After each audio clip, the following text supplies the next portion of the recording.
Gold balls. And we are back for another episode of The Kingdom, another live episode of The Kingdom. We're glad to have you here. We'd like to welcome everybody across this beautiful country of ours. The boys are a little scrambly tonight, but we're here. And we're going to have a nice chill episode tonight, have some beers, talk about golf for a while, and just get ready for the 2023 golf season. So we will be back in exactly 30 seconds.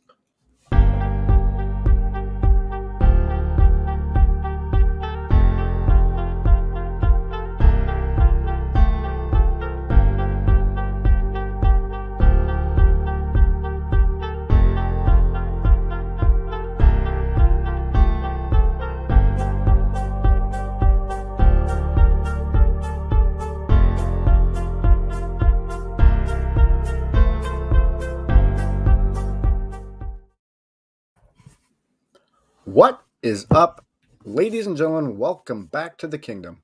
As always, my name is Drums, and I'm joined by the brothers behind King Golf, Regan and Jordan Headley. As we always do, we send it up north first, see what's going on with our man Reg. How's it going, buddy? Guys, doing good. Real good. Except for the no golf part. I got some heavy clearance, though, this just yesterday. I can walk around the house without a boot on, so that's some heavy positives. You're bootless? I'm bootless in the house right now, I guess. Yeah, things are progressing, I guess. I was supposed to be out of the boot tomorrow, but sounds like it's going to be May 24th now, so that really escalated. But May 24th? Yeah, another 3 weeks. So we'll see how things go here. I'm a little jealous of people golfing. Spring golf's always kind of shitty anyway, so it's nice to get out, but it's not really golf. So I'll suck it up for now and just make sure I can golf for the rest of the summer. But no, things are good. Would like the Jays to win tonight, though. They're not gonna. It doesn't look like, so it's all good.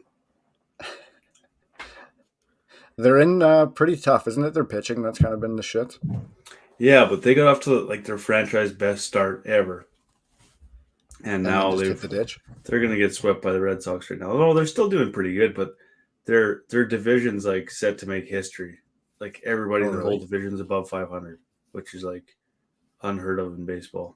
But the good news is you got 175 more games left. So no, I know, but it's just the whole division's above 500 after 20 games, which is or at 25. That games. is pretty crazy. And we'll send it to Jor and Rossman. What's going on, big guy? Top of the evening to you, ladies and gentlemen. How's everybody doing? I'm doing good myself. I just went for a walk, came back from a walk. Course is looking really good. The greens, the tees, the fairways are a little bit dry, or patchy, I guess. But I don't think there'd be a place on earth that isn't after 6 months of snow. What else was happening that I wanted to talk about on the walk? The frogs are out of control. I don't know if it was just because it's my first spring out here and this is their mating season or something, but you can almost hear the frogs from just inside the house. That's how loud they are in this area. There's a few different watered areas, and the frogs are making their claim here. Also, I completely forgot about this. But yesterday and the day before, there was this robin that was flying into my windows. And so I think that it's mating season for robins too, apparently. But I think that he thought that the reflection of himself was another robin, and he's trying to defend his territory. So he's been hammering into every window in this house for the last 2 days. And I finally had to put tape on the windows. I got out the pellet gun, gave him a few warning shots, and I don't know what to do with this guy. It's nuts.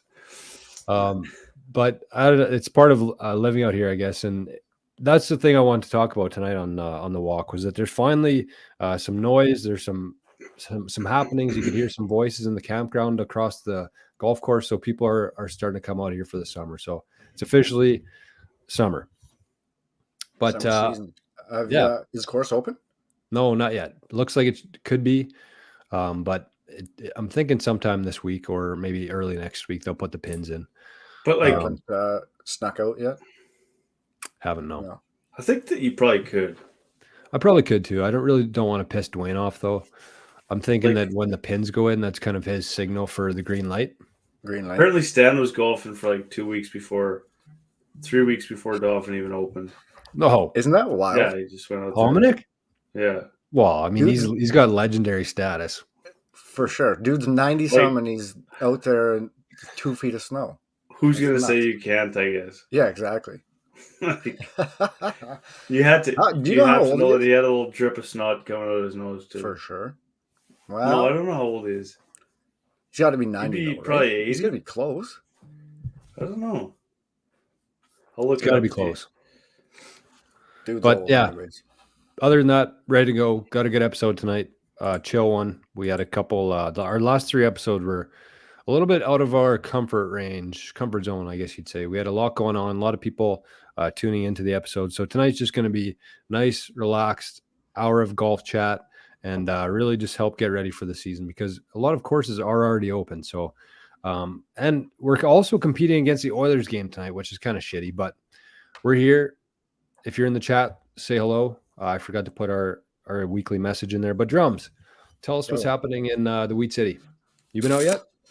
Been out to the range and lots of chipping in the yard, but very eager to tee things up tomorrow. We got our first men's night, so we're right into it here, going in blind, but I've already been envisioning the shots for the first 2 holes. That's all I want to get through the first 2 holes, because as we know, that's my kryptonite.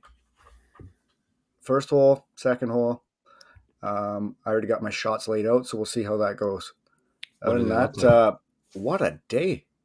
Yeah. Was it like 25 degrees for you guys too? Felt like it. I was cooking. 22 here yesterday. I had to put the air conditioner on today. We're at that tweener stage where you got to have the heat on in the morning and the jacket on in the morning. AC on. Yeah, exactly. Hate it. Frozen. But it's Christmas Eve, basically. We get the golf tomorrow, so here we go. You guys are both playing tomorrow? Yep. Nice. What would you guys say that this first shot at Wheat City is a hard one or easy? Easy. It fucks me. Like wrecks me. Should be easy. You were smart. It should be easy. Yes. The All I've been problem picturing is hitting 6-iron. Just hitting 6-iron in the middle somewhere. Even that can be difficult though. When that wind starts getting up there, you're kind of at a high spot. It messes with your mind. Yeah. The only real trouble I ever get into is when you get the balls and pull out driver, and then it's just clear sailing into the water for me. Yeah, never fails, especially since it's your first swing of the day for the most part. And in certain circumstances, such as tomorrow, it's the first swing of the year. So I might hit a pitching wedge out there. Go P wedge. Probably 6-iron into the green. Although that second shot as well is not an easy one.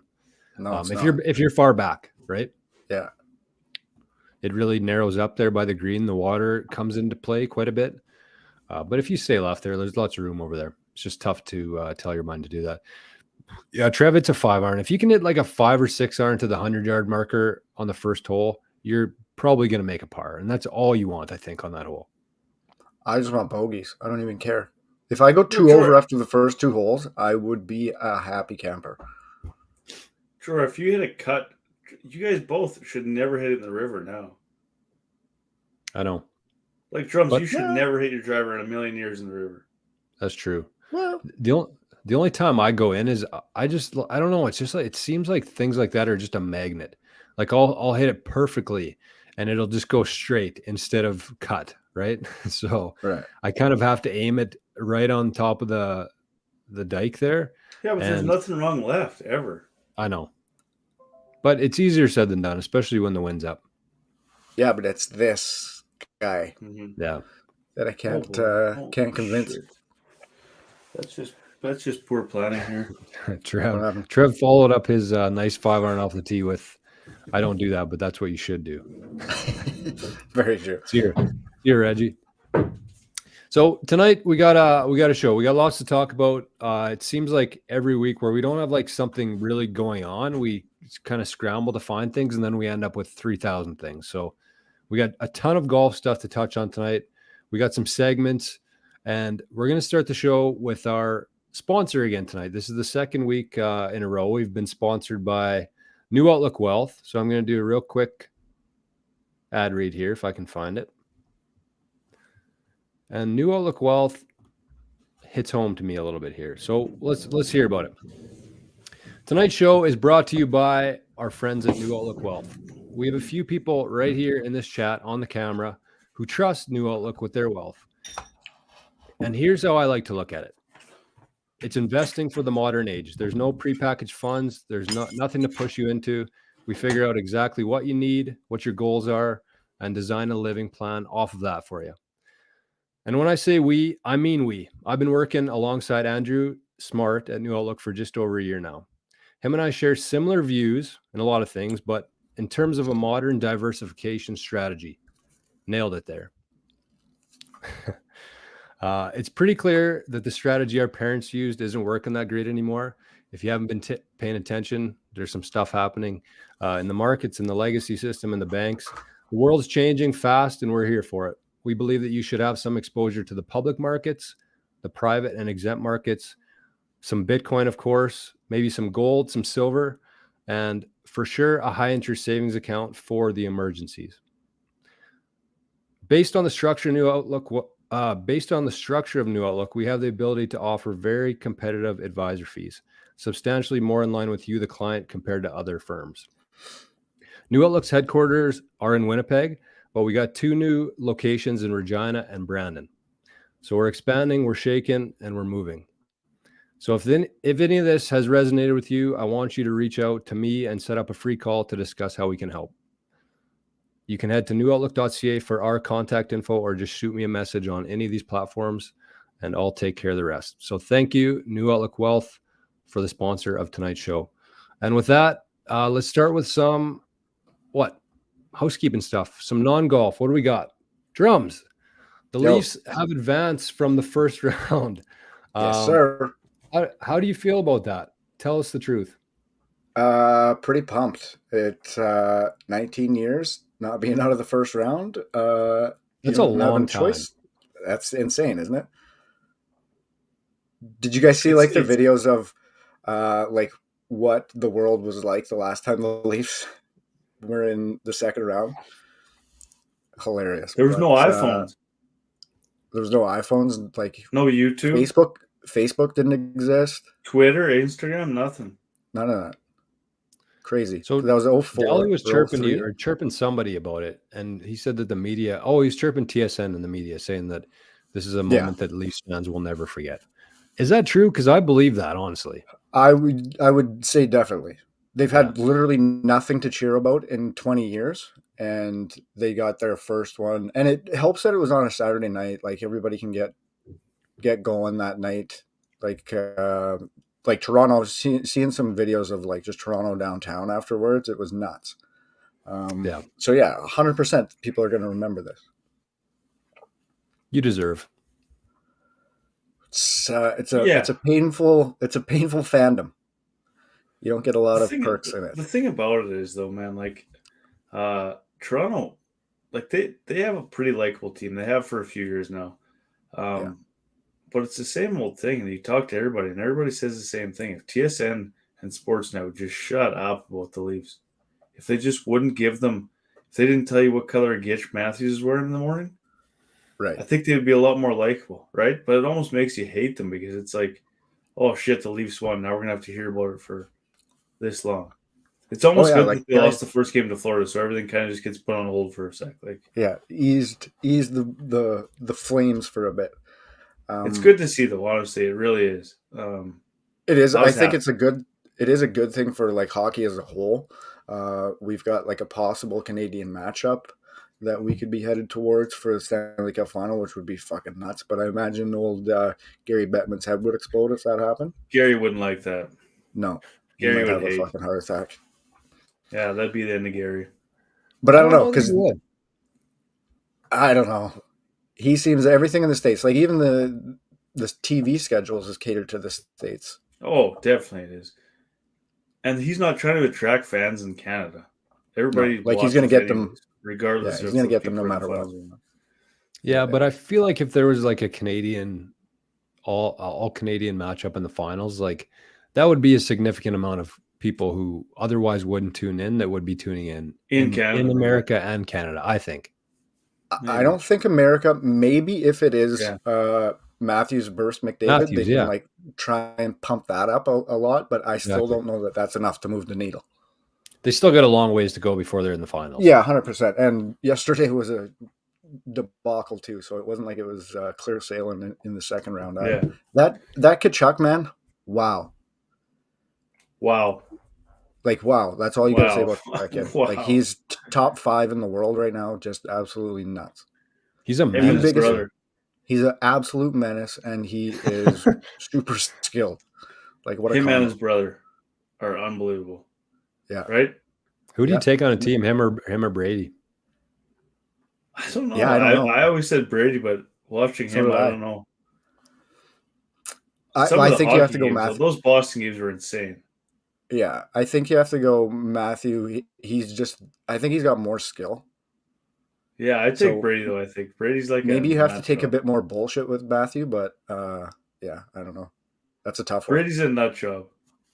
Maybe Brady 10 years ago when there was lots of fighting because he could beat the wheels off guys too. Yeah, and he looks like the guy from Step Brothers, John C. Reilly. John C. Reilly. Curly-headed fuck. Curly-headed fuck. Okay, let's get back to some golf here. Cam made a good point, and this is very true in golf, especially when you think don't hit it there, you usually do. Mm-hmm. Every time, never fails. Every time, every time. If it's in your head, you're gonna hit it there. Because you think your head doesn't hear any don'ts; it just hears go in the water. Yeah. Housekeeping, a little more housekeeping. Crazy to see Patty Law drive all the way to Lethbridge to raise some money.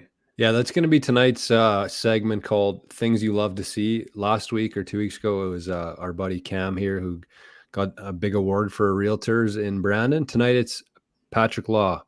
Was he in and out in a day? Must have been over the weekend, maybe. No, it seemed like he was just on his way there. And then they got the hole in one, and then he was home filming other stuff for Dosa. So, yeah, maybe it was. I was thinking when I saw him driving to Lethbridge, like, aren't you opening Dosa tomorrow or whenever that was? And I guess they opened today, right? So he would have been back yesterday. I think so, yeah. Mm-hmm. But that's a big order for a pro who's opening up. But that's stuff you love to see. That's Patty. What's that drive like? It's crazy that they got the hole in one too. No. Yeah. We should talk about that too. Do you guys see that? It was on 150th shot. Yeah. And they made an ace. It's tough to say. Like, I mean, based on the odds and stuff, like you could have got one on the 10th shot, or you could have hit 50,000 balls and not got one. Not got one, yeah. Right. Yeah, I don't know. Like if the three of us were hitting, I'm not convinced we get one. But we also could because you could get one on the second one. I think 150 maybe it took them. But you have to also consider the fact that the probability, if you have three really good golfers there, the chance of it being around the hole going in obviously is a higher percentage than if three bums were out there hitting. But still, I mean, the probability. Yeah, right. It is very impressive. Who got it? It wasn't Patty, was it? It looked like Thornborough to me. Patty's a lefty, and it was a righty that got it. Oh, was it? Did they clear the green every shot? I don't know. Or do you just have mayhem of balls out there too? So that looked like a really nice hole. That must have been at in Lethbridge. Is it like Lethbridge Golf and Country Club? I don't know. They got a few different courses in Lethbridge, like a few really nice ones. I've never been there. Beautiful view. They were hitting off mats though, luckily. When it tore up the I guess that's what, like, we've thought about that before and how we would do it. I guess that's how you do it. Get the hit off mats. We could do it at hole 3 at Rossman. How many shots do you think it would take, Reggie? Well, it took you 3 last year. Yeah, that's actually, I completely forgot about that till you just said that. It was only 3? Third shot. Wow.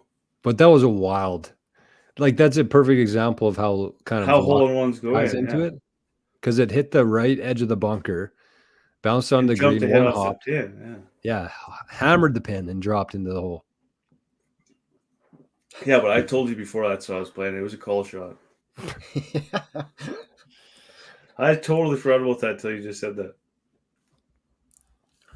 Yeah, but that's how far is that? 80 yards? 90 yards? 70. Not even 70. Yeah. So half that, yeah. Not as impressive, but still third shot. But we've also been out there 100 times before that and taken 20 shots each and not got zero. So Yeah. Lost the balls even. lost some balls. And pride. Lots of pride lost on that hole. Yeah. Do you think that's the hole that features the most pride ever lost? 100%. Three? Chunks? Yeah. That or 17 at Clear Lake too. Like you could actually throw a ball up in the air and kick it and get it the length of that green. For sure. And people fucking roll. lose balls, chunk it 5 yards. You know, it'd be There's cool. so much shit that happens there. It'd be cool if Dwayne cut that hole, got rid of all the rough. No. Got rid of all the rough between the tee box and the green. So if someone really wanted to, they could just putt it. Yeah. So like turned it into a fairway, not like green length, but like. Yeah, but then it would always end up there. Where? Yeah, on the green. Yeah, it would. But you also probably take the chance of getting a hole in one out of it because you'd have to go around the bunker. Or would you? I think if you had to do that, I think if you did that, it couldn't be the way it is right now. Like, it can't be sloped down towards the green at the back, too, because then it's just a bowl. True. Like, remember that one at Cabot when I putted it? Mm-hmm. On 17? Top of 17, yeah. Mm-hmm. Like that one, it could have went in the water. It did. Did it? It went over the cliff. Or no, Mom stopped it. Right. Anyways, let's keep going here. Oh, another thing. I was cleaning out my golf bag to get ready for the round tomorrow. Found a Corona in there. You're not going to drink it. Oh, yeah. Ooh. Why wouldn't I? Skunky So it was in your ball. bag for 5 months? Well, it would have been in Florida, I'm guessing, is where it came from. Oh, Or when we were at the virtual? Oh, yes. That's when it would have been. When was that, Drums? Like January or February? Yes, because February, there's two or three other bottles in there empty. So that's when it was for sure.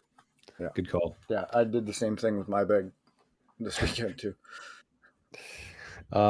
Kip actually, Moore. I found a Bud Light in mine. Did you? Funny You that we're drink talking it? about that. No, it's in the fridge. Yeah, let's change the subject there pretty quick. The subject. Yeah, I'll bite my tongue. New Kip Moore album is out. Have you guys heard it? Bits and pieces, No. but Schmurtle wouldn't shut up in the hotel room, so I couldn't really listen to it. Drums? No. The interesting thing to me about Kip Moore, there's a lot of things, but in relation to you, Drums, you and Fry had a lot of similar tastes in music with your hip hop stuff, right? Is that my twin? Who? Kip. Kip Moore? Yeah. No. Who is your twin? I forget. I don't know, But you kept Fry saying it. loved Kip. Once we introduced him to Kip, Fry was a big fan. And so I think that if you gave him a chance, just like you gave Morgan a chance, like you gave Hardy a chance, you would love Kip. I dare you to try him out. Like, is it the same style as Morgan Wallen? It's more rock than country. Yeah. It's I'll give him a shot. unbelievable. I mean, I know some of his songs. I couldn't name them, but like when you start playing them, I'll know. No, A but handful. you would love this album. Chez is in the house. How's it going, Chez? Chez had some good deals on some new irons yesterday he sent out. So if you're looking for a set of new irons, I think he had some Mizunos, some Titleists, TaylorMade, all at a really good price. So if you're interested, if you're looking for some new irons this year, send us a message and we'll put you in touch with the Chez man. He's got the deals. Did you see those TaylorMade irons? Speaking of. Oh, yeah, with the Pirellis on them or whatever they're called. Oh. Or is it Pirellis or Wow. Pirellis? I don't know. Pirelli's a tire, I think. But then Yeah. if you look at that, they're called Pirellis. Pirellis. Okay. So they're made by Boyd, Blade, and Pirelli Co. Yep.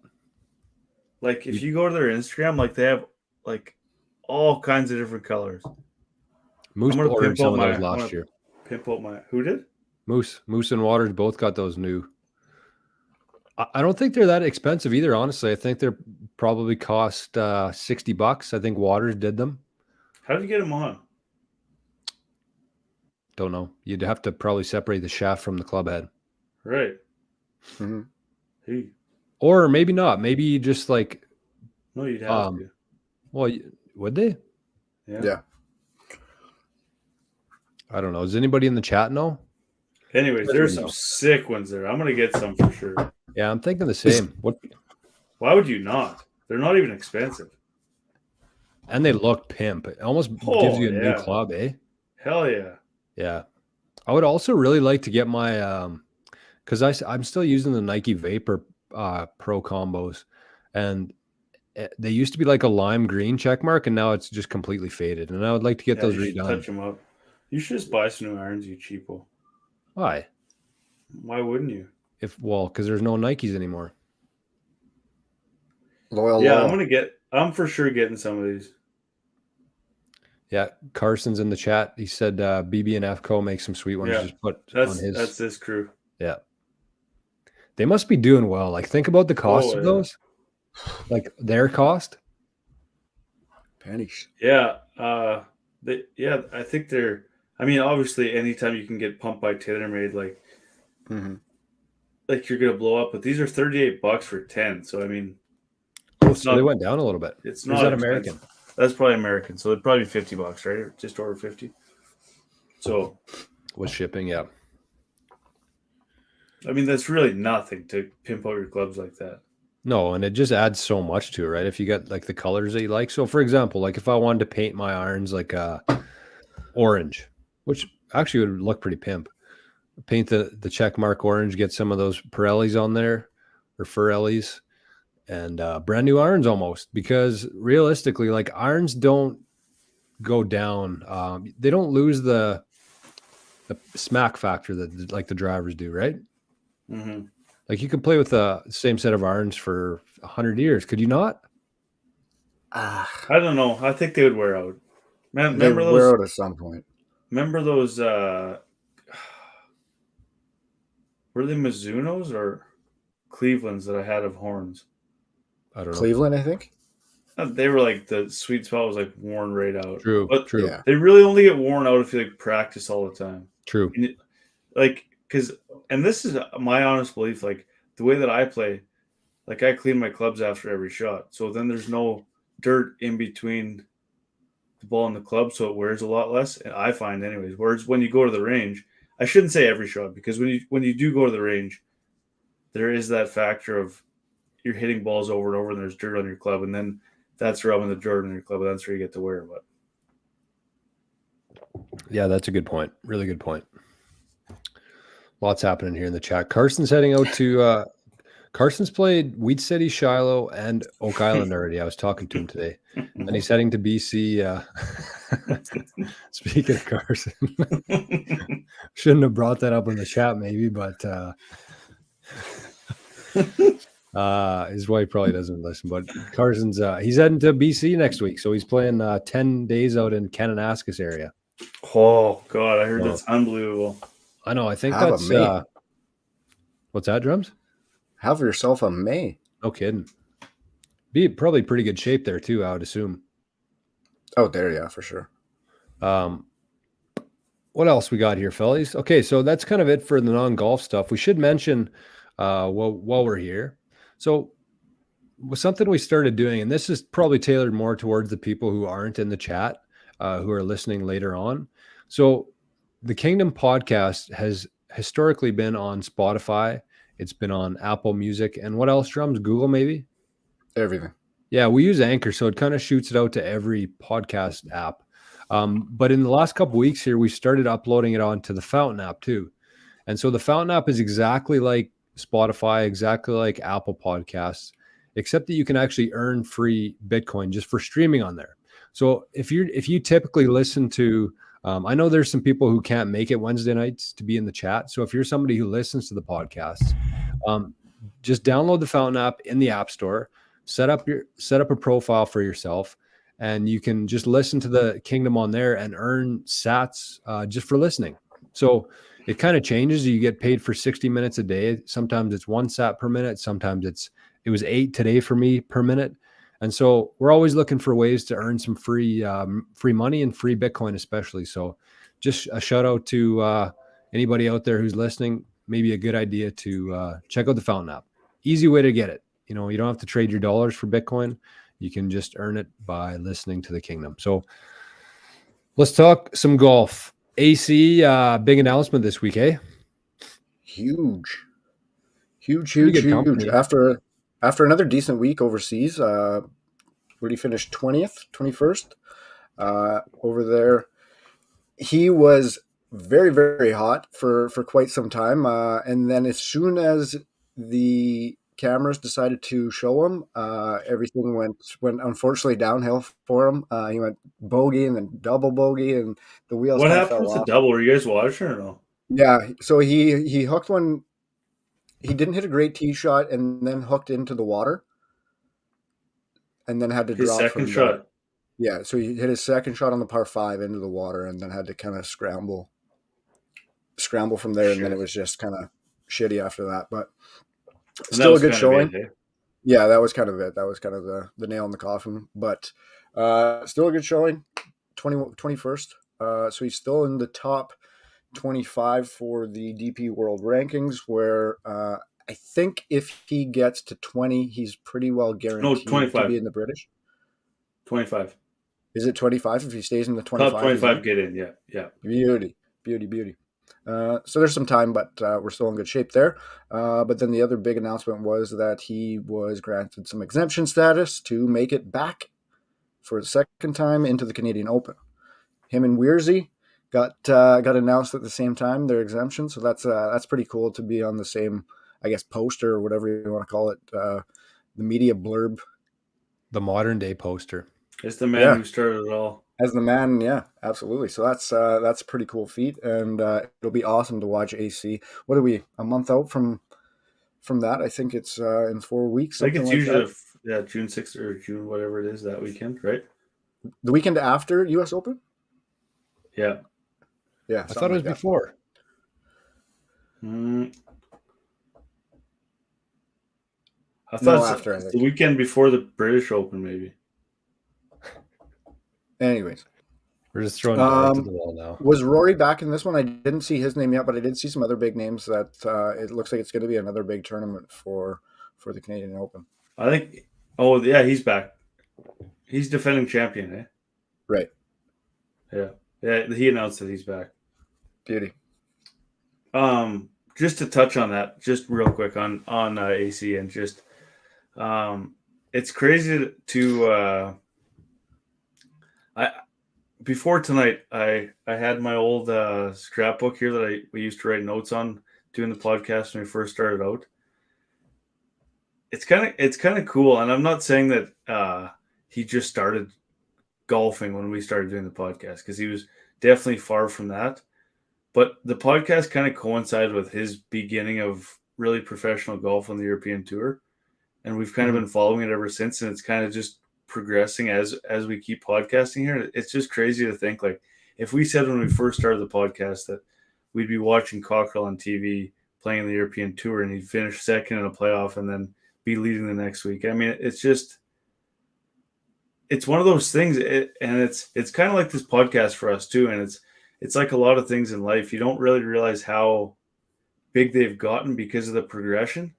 Like, if he would have just went from just qualifying to finishing second, it would have been like a holy shit. But now it's kind of like he just got better. Like they said, he just got better every day. But when you just keep getting better slowly, it doesn't seem like that big of a shock. We kind of expect him to shoot good now, but like, let's pump the brakes here and realize where he's at right now. I mean, this is the DP World Tour that he's playing on right now. Like, this is the second best. Well, I guess LIV Tour came in now, but LIV Tour and PGA kind of the same thing, though, right? In the world, man. Like, this is like, he is doing it on one of the biggest stages in the world right now. And I mean, it's amazing. It's cool. The journey's been really cool.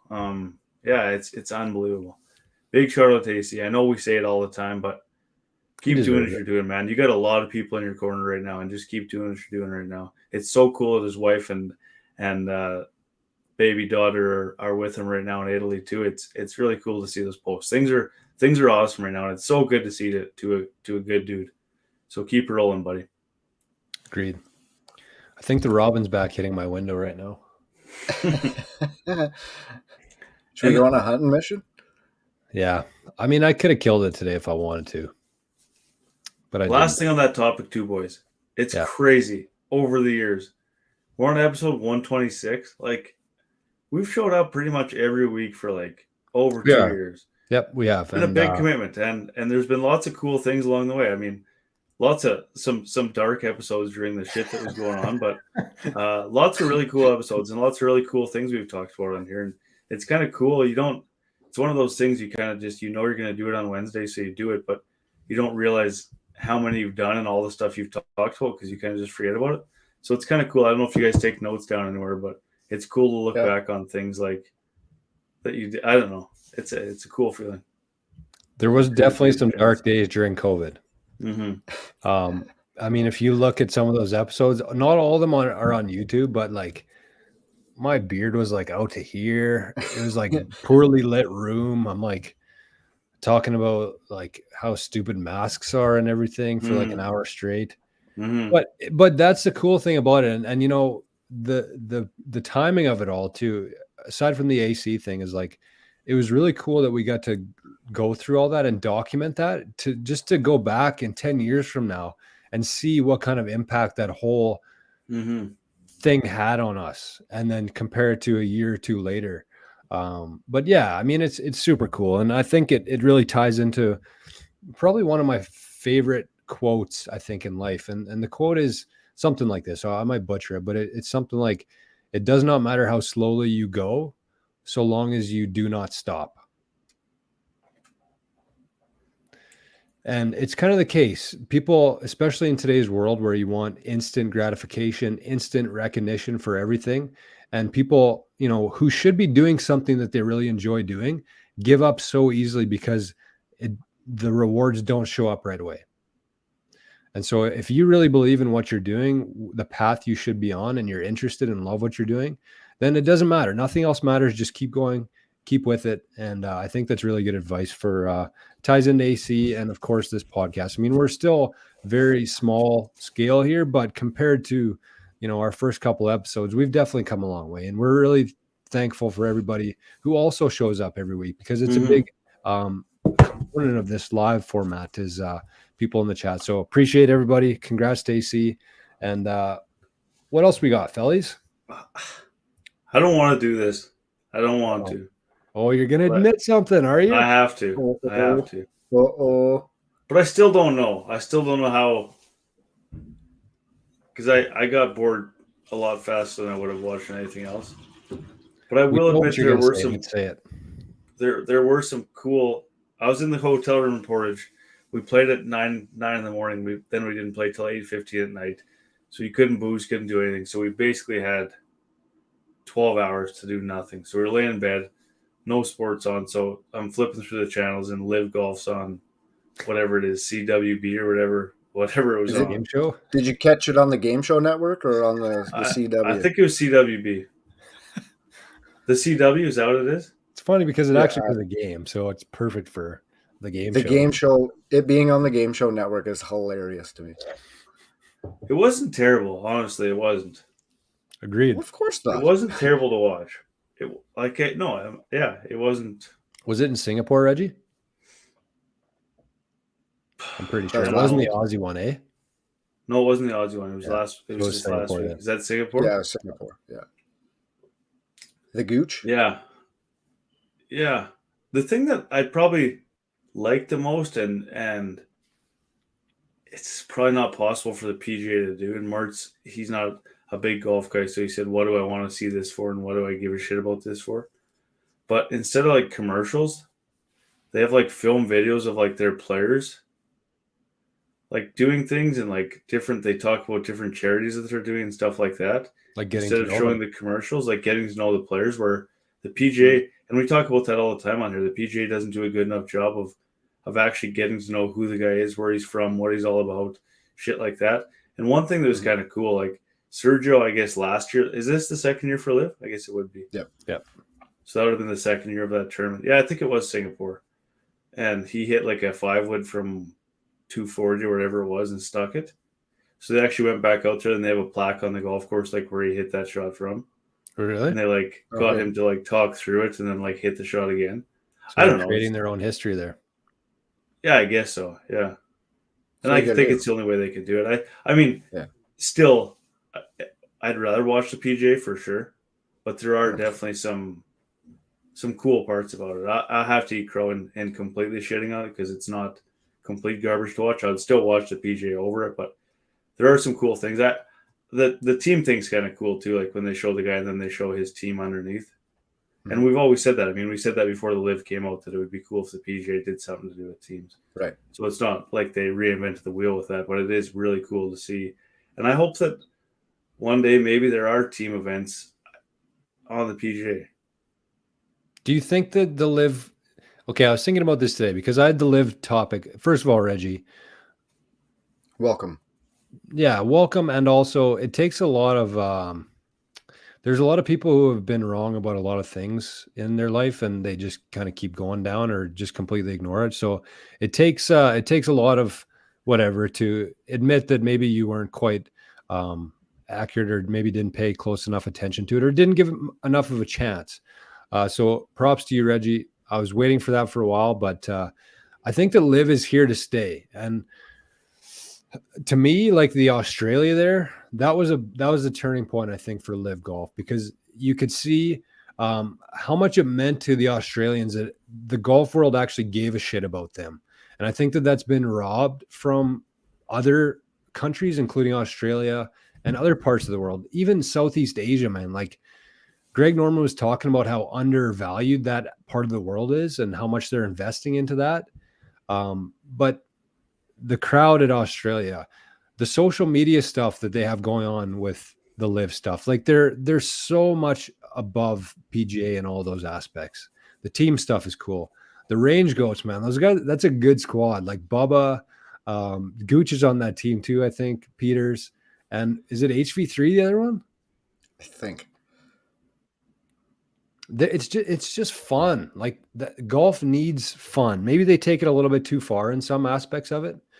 But I don't know, man. I'm big on, I shouldn't say I'm big on LIV, but I think that Reggie, do you think that there's a day in 2 years from now, if we're looking back to the Kingdom episodes, do you think that there's a day in the future where PGA no longer exists? No. I really don't. I don't We've said we've gone absolutely buck wild over the PGA a few episodes on the Wednesday after how good it was. So I don't think it's going anywhere. There's so much talent on the PGA right now. I'm not saying that the PGA will be overtaken by LIV and LIV will be the one. I'm saying, like, is there a chance that maybe both sides are too stubborn to give in, and then maybe they just form like a new one that kind of has the best of both worlds in it? Yeah, there's a chance at that, maybe. Sorry, I was just going to say, like, I see Jay Monahan out of a job before it gets too wild.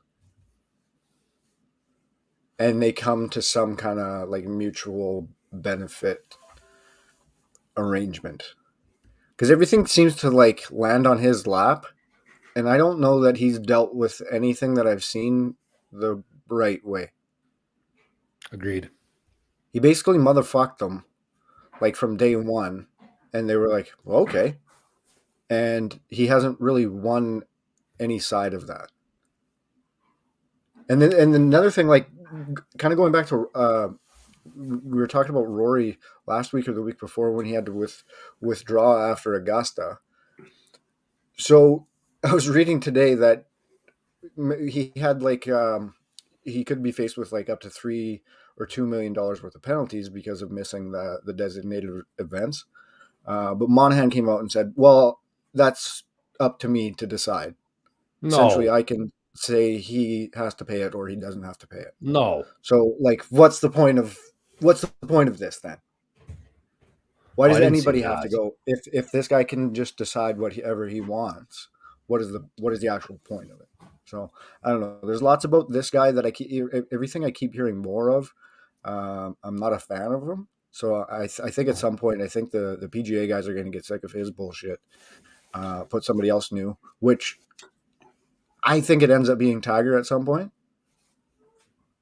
That'd be a game changer. Yeah. I think You think he takes that on though? Sorry, Reggie. Go ahead. I don't know. I think when he is forced to retire, because I think that's how it'll end up, he's going to need something in his life to fill that hole. I agree with what Trev's saying too, but Really? Yeah, I think both go. I do think both go, and then they figure it out some mutual wise in between Greg Norman going to and then Monahan. Okay, but let's stop here because this is kind of important, and I feel like these conversations just go on without really giving much back into it.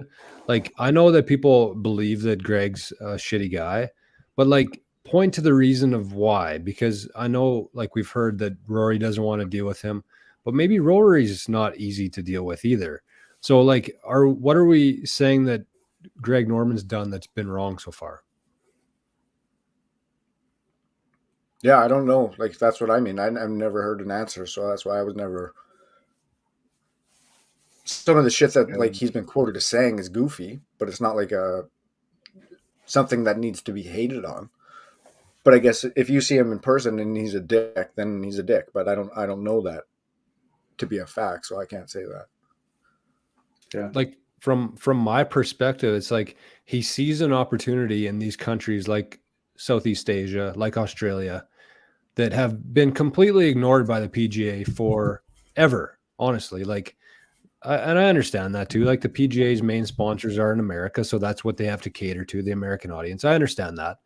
But like, Norman has foreseen the fact that golf's going to evolve, and it should be. Yeah, it's not going to evolve. It's there. It's just not getting any attention. And I think that Greg Norman sees that, and I see that as like a visionary in a sense. To me, that's my opinion.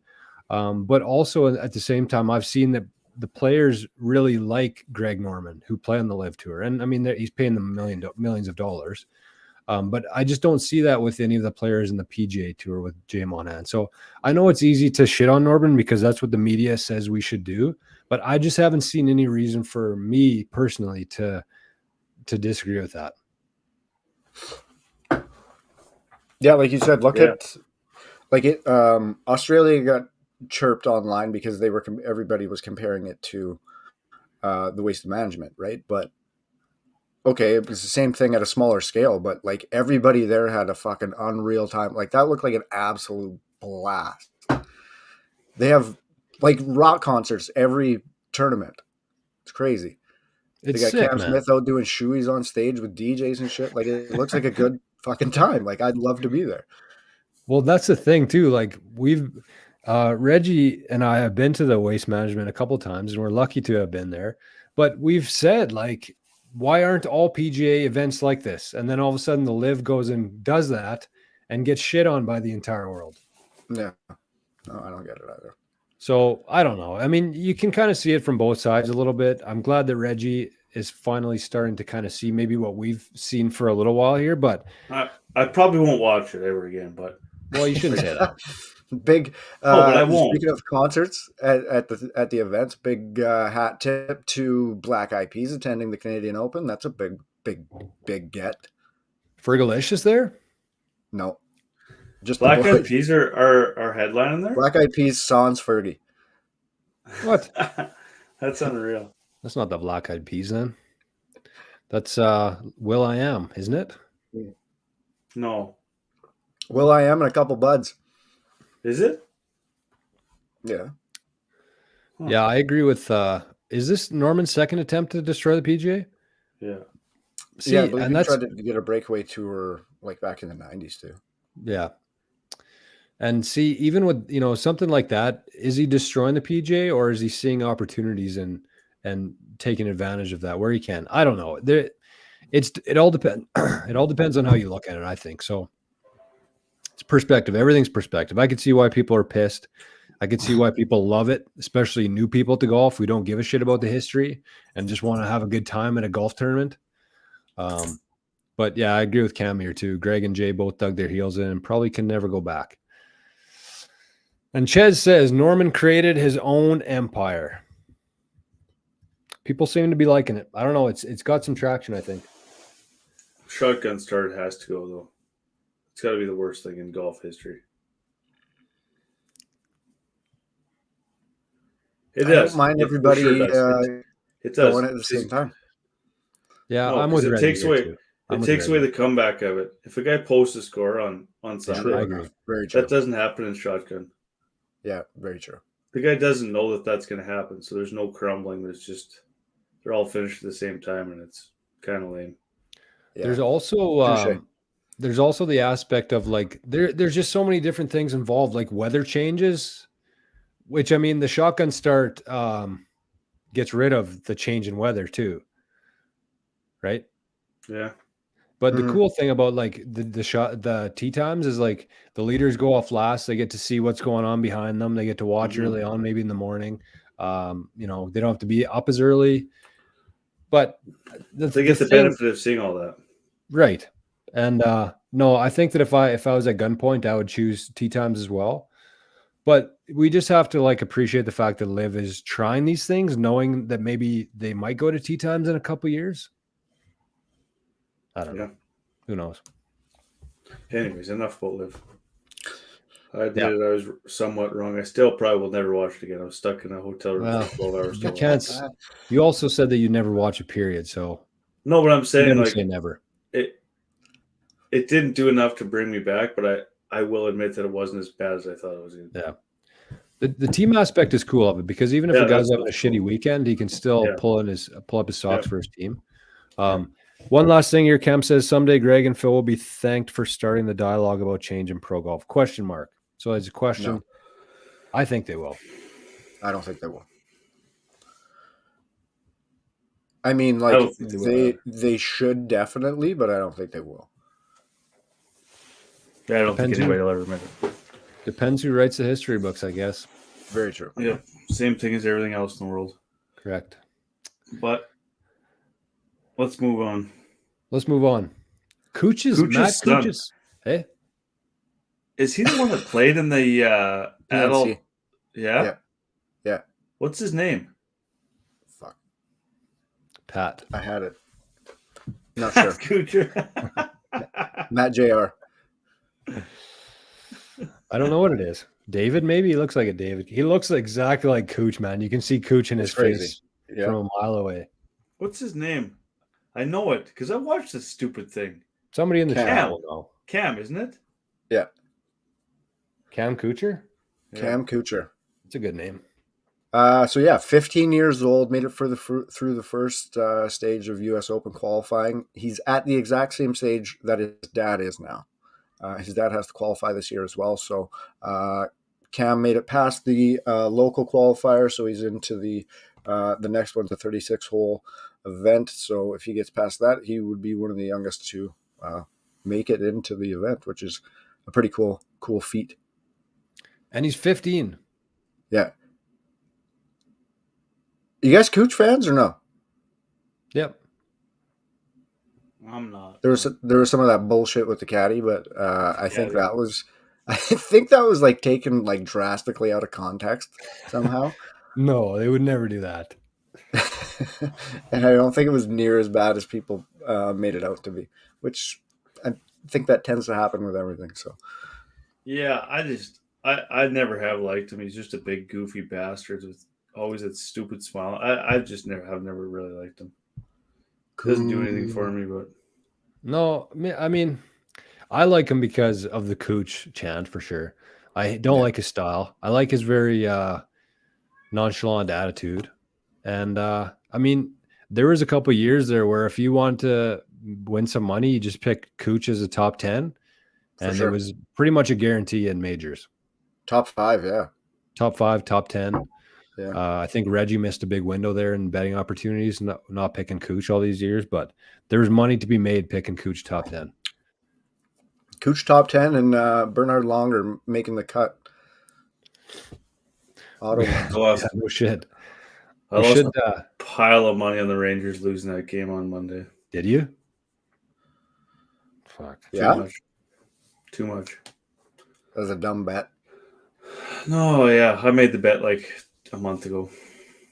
Just let it marinate for a whole month. Anyways. Shout out to Cuz Colby's in the chat. Big day tomorrow. He's in the league too with us. Who you play tomorrow, drums? Easton and Tan Man. And Dan Hanna? Or no, Dan. Yeah, sorry. Be a good match. Yeah, where is yeah. Cooch on the best player without a major list? 1, 2? No. No? Who's above him? Tone? I can't even think, but I put Ricky ahead of him, no? Ricky's got it. Oh no, he doesn't. He's got the players. Big Tone? I put Tony ahead of him. This might be like a homework study one. Yeah. Mm-hmm. Because we're just thinking of guys like playing right now. Like there's probably guys from back in the day, right? Recency effect for sure coming into play here. Lee Westwood, yeah. Lee Westwood's Yikes, he got the boot from the DP World Tour. Absolute European legend. Him and Poulter got kicked out of the DP membership. What a joke. No, I think they pulled their membership. Yeah, but they were facing like punishment, I think, if they didn't. For joining LIV? Yeah. It wasn't like a voluntary thing, I don't think. I won't get it. What about Taylor Gooch? Reggie, what do you call him? Spot between the balls and the ass. Taylor, the spot between the balls and the ass. What did he pick up? 8 schmil in the last 2 weeks? Yeah, something like that. I saw that he made more in the last 2 weeks than Tiger made in his like prime era of his career. Yeah. And then I also saw on a podcast he was pissed off that he had to give basically half. I think it was 46 or something % for taxes in Australia. Canada, so he only got 2 out of the 4 mil, which is his caddy's probably taken like the share off of the non-tax shit, so he's making 1.5. An agent. Yeah. Team. I mean, still. But still. Tough to feel bad. You know who would have went to the LIV for sure? Colin Montgomery. Monty.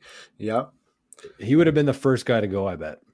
Was he not one of your favorite guys to play with on like Tiger Woods? Yeah. 04, 05? Yeah. Just the big barrel. Yeah. He was a rebel at heart, I think. He never got along with the PGA. No, he just kind of stuck to the Euro Tour. There's a few guys like Show that. up for majors. Legends.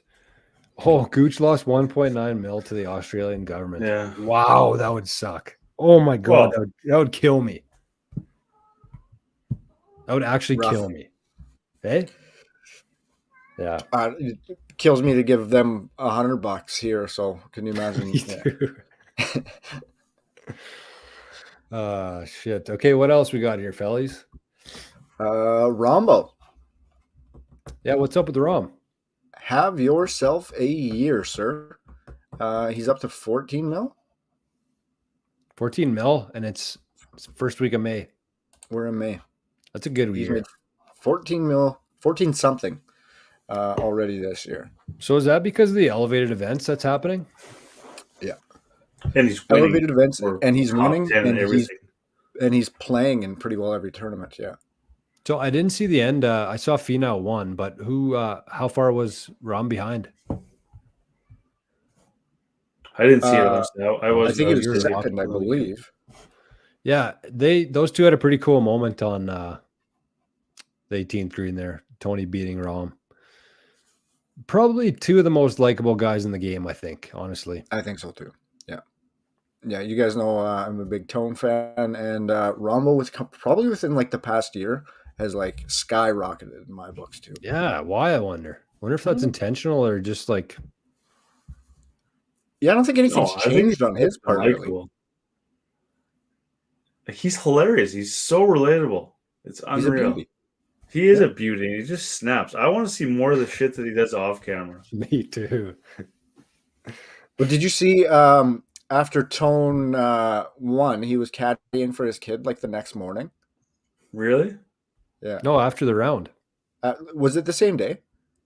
Okay, that makes more sense because then later that night, Tony's family left and it was just him and Rombo chilling, eating pizza that night.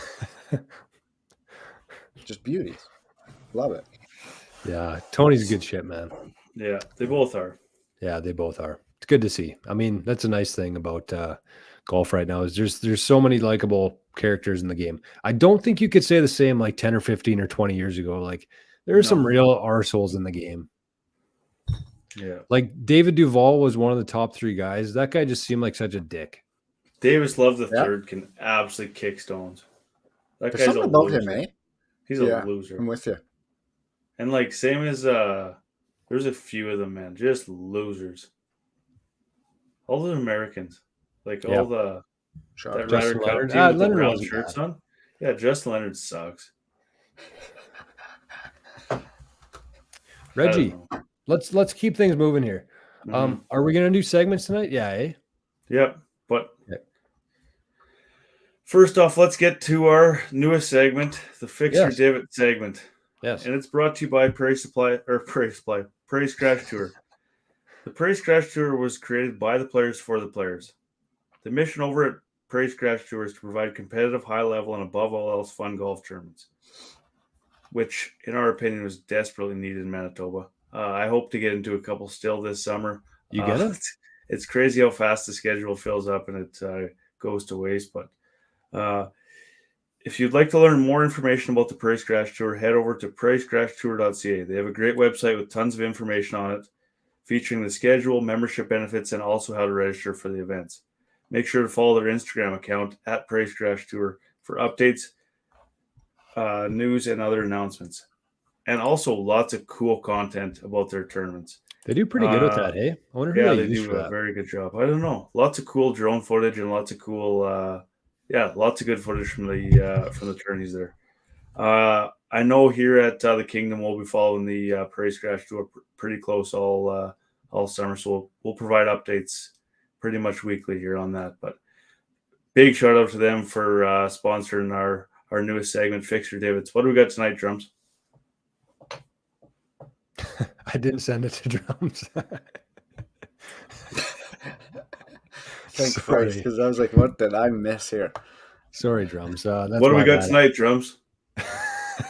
I had quite the half hour leading up to the show today, so that's my bad. Sorry, Drums.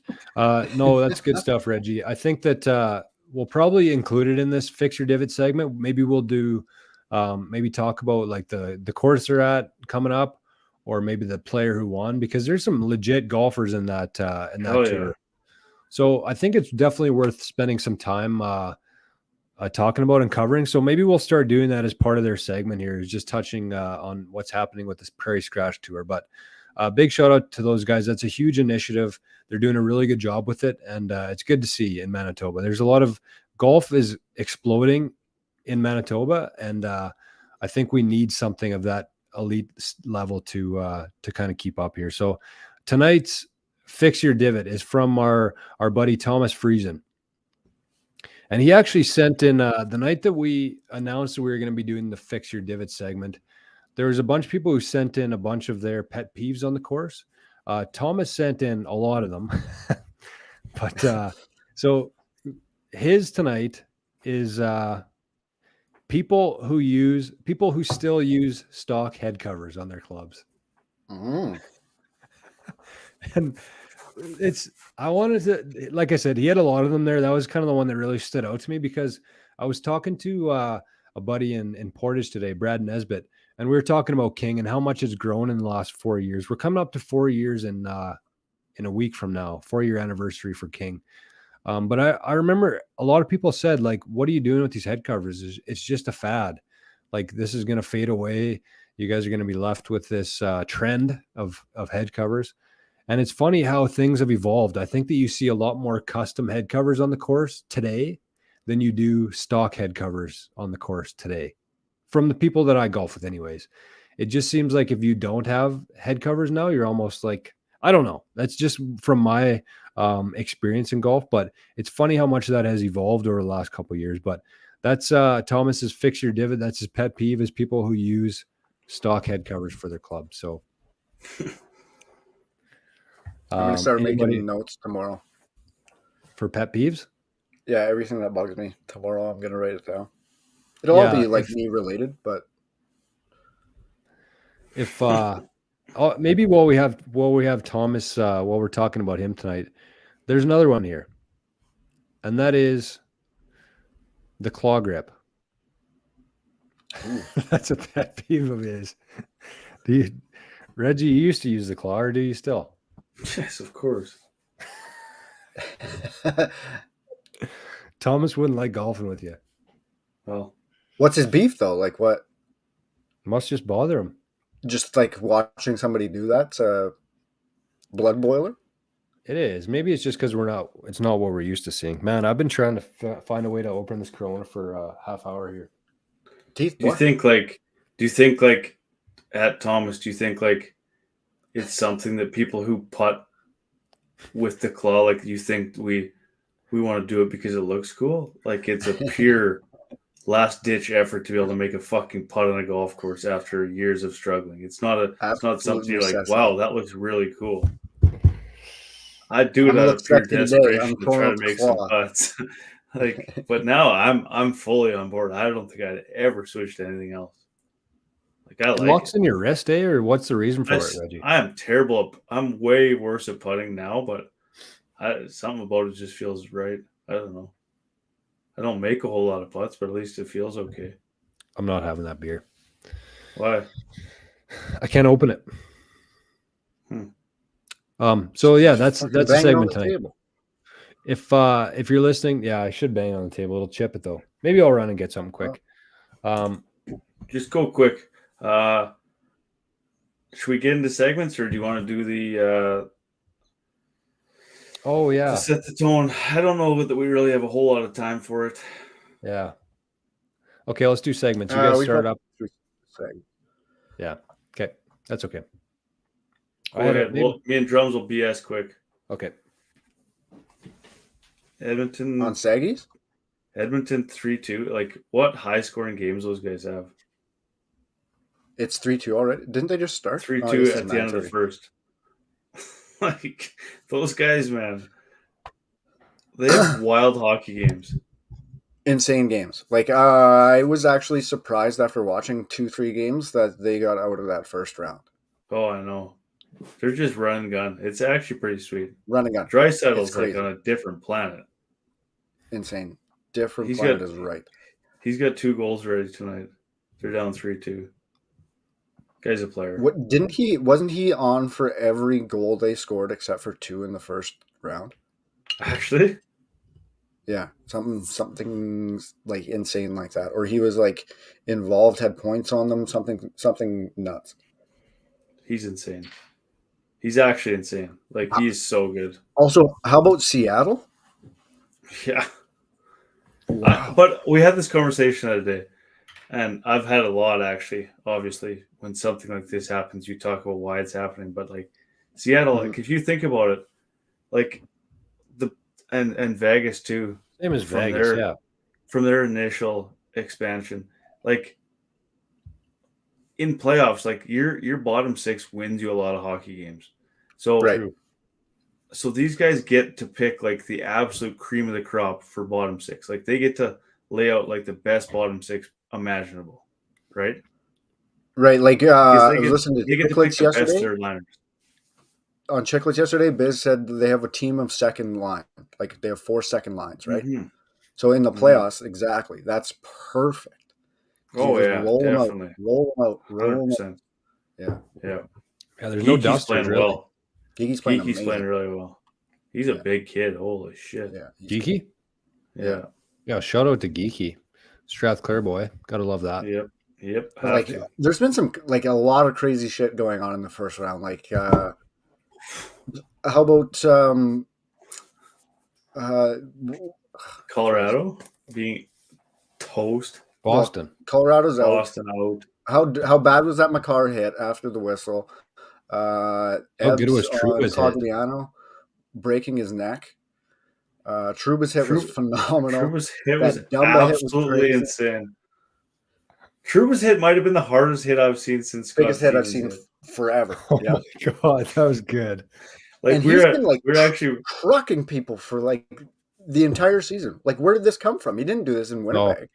Trouba's He first hit a couple lot. years with the Jets was really rough. I think that they reared him back a little bit after that because he was really dirty and really rough. Like that hit, man. Holy shit. We were actually at the bowling alley. We had this is funny too. They call it instead of playoffs, it's the final game, they call it the roll-offs. No. That's so. Anyways, everyone, we had the game up on the TV they were watching. And as soon as Trouba hit the guy, like it's usually pretty loud in there. And it was like just like deafening in there. You could hear a pin drop. Everybody's like, oh, like he just killed him. Like, holy. He was just laying like unconscious on the ground, busted his nose. Like He was that all was right, a though, wasn't he? heavy hit. They hugged each other in the line. Yeah. Yeah, as you should. Yeah. Okay, couple things just to maybe mix back into. Oh, quickly here. Trev says Brian Campbell and RJ Umberger. Is that That's when Florida? Umberger was with Columbus? Billy. Yeah, the Oh, best part Philly. is it was Brian Campbell. Yeah, he was not a tough guy. No. A couple. But that was Chicago, right? He was with Chicago at the time? Oh, yeah, right. Yeah. And Umberger was, I don't know, honestly. Philly. RJ Umberger. Haven't heard of that name for a while. We missed one here, though. Colby said Sergio 100P for the best guy to win a major. He won I might agree with that one. He won a Masters. Did he? He won a Masters, yeah. Colby, come on, buddy. I think he was more on like the... Yeah, I got nothing. The Dicks? I don't know. No, that's what he meant, I think. And Ches says Curtis Strange, straight doucher. Maybe he was on the Dicks. Yeah, I think so. Who's like the guys we were Dicks? talking about were losers. Oh, Like, I they thought just that was love being an Americans. asshole. Yeah. He's probably left already, but we'll go with that. We'll say that he was calling him a dick. Ches said Curtis Strange, straight douche. That interview with Tiger when he's like 18 years old and Curtis Strange, and Tiger's like, yeah, I'm when I win. And Curtis is like, well, what do you mean when you win? And he said, well, what's the point of showing up at a golf tournament if you don't expect to win? And Curtis Strange is like, you'll learn. Yeah. Really? No, Curtis. You'll learn. Yeah. What a dink. Curtis Strange is a douche. Okay, where should we start with the Saggies tonight? Drums. Let's head to the culture corner, Yeah, I can. I just got couple quickies here. Between golf and getting ready for the golf season myself, or not golf, hockey and getting ready for the golf season myself. It's been I haven't had much time to consume much more. But I did start. There's a 30-minute PGA Tour YouTube documentary called The Tiger Effect. It's 40 minutes long. So I just started that one about 10 minutes in. That's a good one to check out. Just kind of lays out. Yeah, just kind of lays out how kind of the complete golf world was upended by one player. The other one I've got on my list is an E60 documentary. It's kind of like the offshoot of the 30 for 30s from ESPN. But it's an E60 feature on psychedelic therapy. So using psychedelics for therapy for athletes. I think it also includes the fellow that we talked about before. Name is escaping me right now. The golfer that was down south. Hoffman. Yeah, I think he's included in there.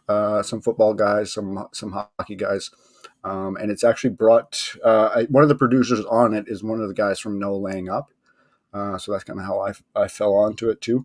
So that's on my list to get to this week as well. And then the other one I wanted to see this.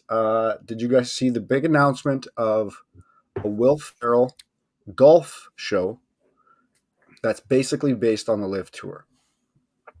Will Ferrell's going to play a disgraced golf champion who breaks away from the tour to create his own tour.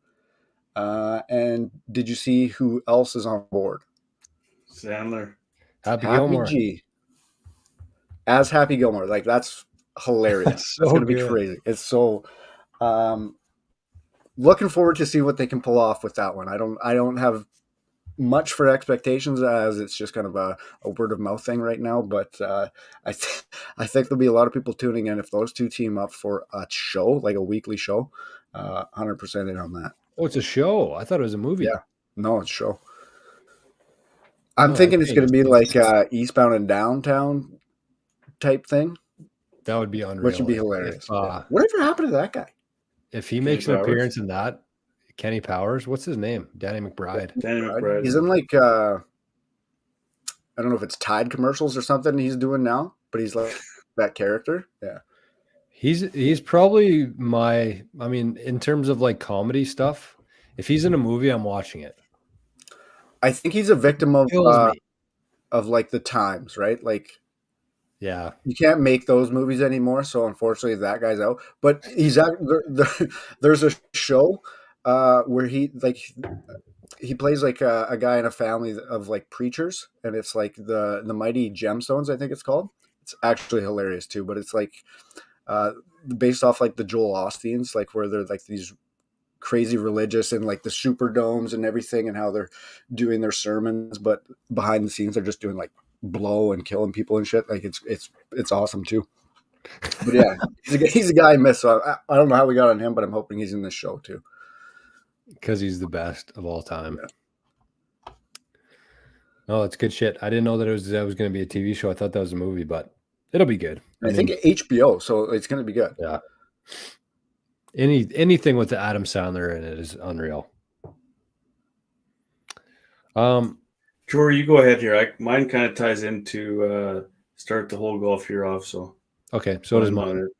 Oh, and that's why I'm kind of glad that. Well, mine didn't, but I changed mine because I wanted to talk about a few things here in regards to setting the tone for the year. So, tomorrow is the first round of the year.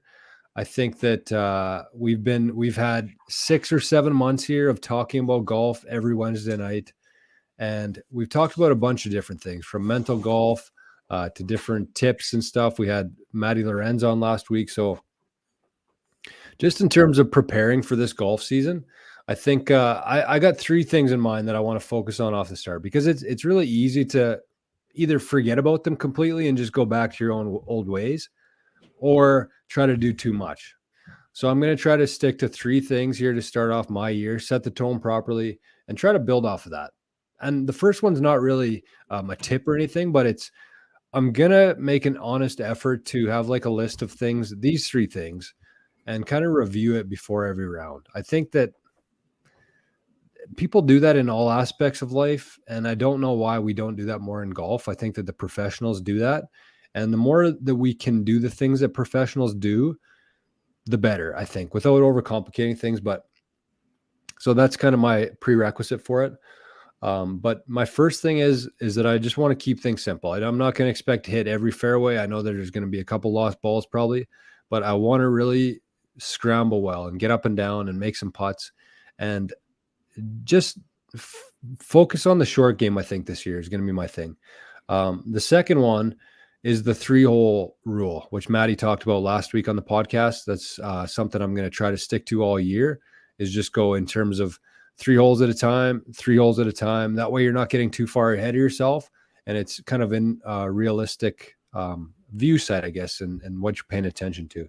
And it's easy to forget too. If you have a bad couple holes, you just move on to the next segment. And the last one here is the Freddie Couples advice that I got from Golf is Not a Game of Perfect. And that advice was, before you hit a shot, take a big exhale, shrug your shoulders, and think of the best shot you've ever hit with that specific club. So I'm going to try those 3 things. I'm going to see what it has on my golf career this summer. Maybe it'll be worse, maybe it'll be better, but that's what I'm sticking to. So my initial segment tonight was talking about the King Golf, the post that we had today, but I'm going to save that for next week. I do think, though, that we didn't announce this on the show last week, but the 88 Sats fund is officially sold out. So we sold out last week. I think it was last Tuesday or Wednesday. We didn't have a chance to talk about it last week's show. But that night we sold 12 shares. The final 12 shares were sold that night. And so there's quite a few people who are still wanting to be involved in this. They just won't have any actual ownership of the Bitcoin. And I think that that's probably fine, because I think that was kind of a friction point for a lot of people, is that they didn't have a clue about it. So they were scared. So we're going to find a way to get more people, more golfers, more business people involved in this. And that's kind of the next extension to this. So we're looking for some local people. We're looking for some people in other provinces, other parts of the world. We have a guy in Australia we're talking to. So it's something really cool in the works, and I'll spend some time next episode talking about it, but I don't want to take up too much time here. So that's what I got here tonight for you. Right on. Reggie, what are we fully back here this year with the Stroke Savers? Yeah, eh? Yeah, I should be able to come up with something every week, but It'll help when you're on the course too. I'm going to say this. It's so hard when we do this every week, because I don't know. Like, I have a bunch of stuff written down, and I never know what I do on any given episode. So if this is repeating, I'm sorry. I'm just going to do 3 quick things: the 10-foot rule or 10-yard rule, Tiger's rule. You can be as mad as you want. You can be as upset as you want with the shot. You can bang a club if you want. As soon as you get 10 yards from where you hit the shot, forget about it. And that's so important. I mean, you can dwell on shots that you hit. You can't go back. In reality, you can't go back and change that shot, so just deal with it. Face forward. Make bogey the worst score on the hole. Too many times we get so focused on trying to save par when we get in trouble.